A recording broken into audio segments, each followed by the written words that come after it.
Yeah, catch me in fireball. Okay, we're rolling. 1, 2, 3, 4, 5, 6, 7.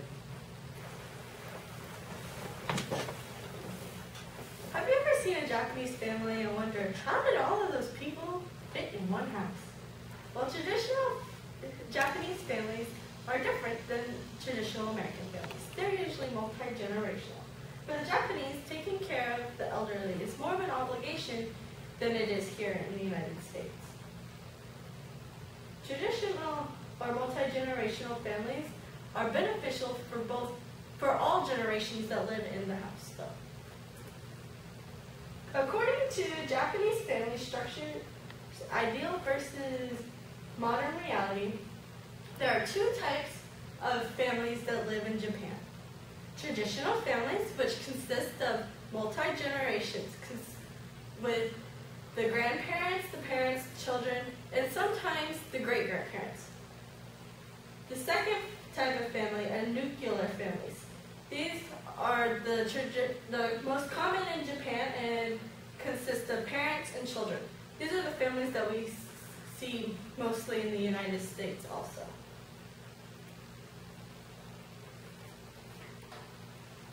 I learned from benefits of living with grandparents that the oldest son has the obligation to take care of his parents when he is married. He is to provide a home and take care of for health and other needs.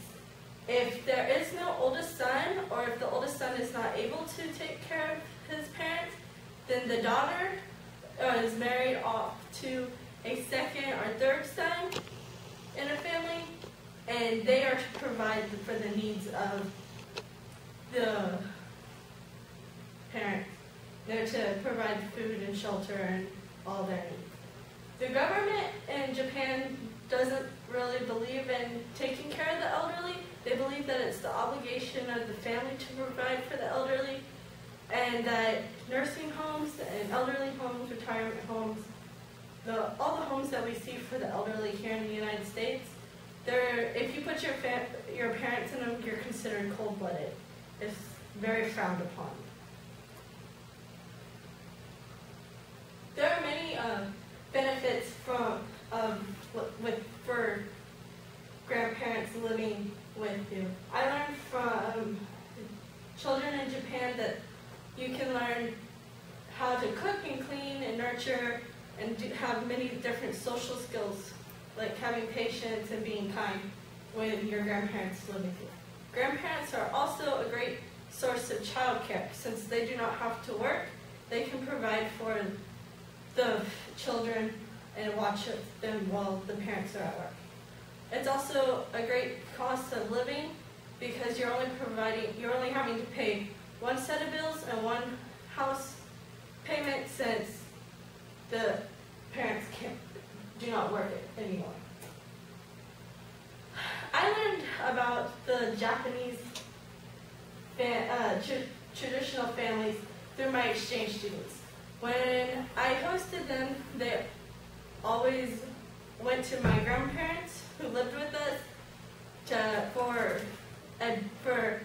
if they could go out somewhere, if they could get something. They'd always ask them, and my mom always wondered why.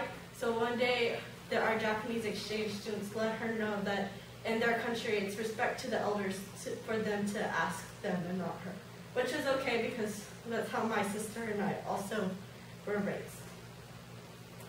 My grandmas taught us many things. They taught us how to clean and to cook. They taught us much about patience and nurturing.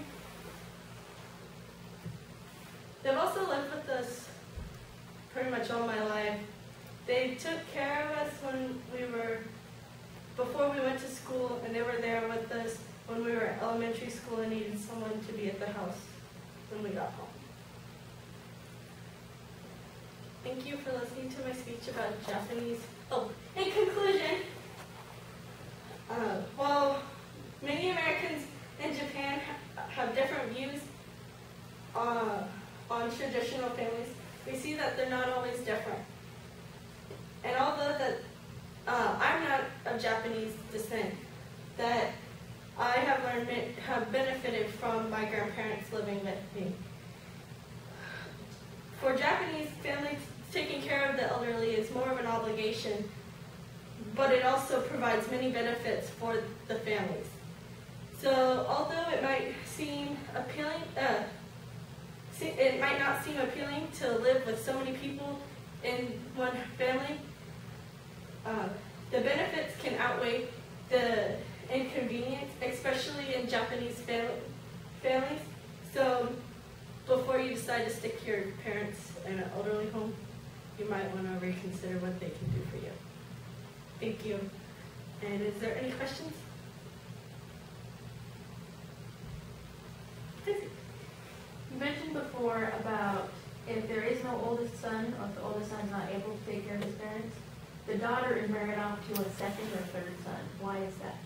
Because the first son in the other family has to take care of his parents. So we don't want to take away the other parents' rights. How long did you host Japanese foreign exchange students? I've hosted Japanese foreign exchange students a couple of times. Usually it's for a school year, so 8 to 10 months.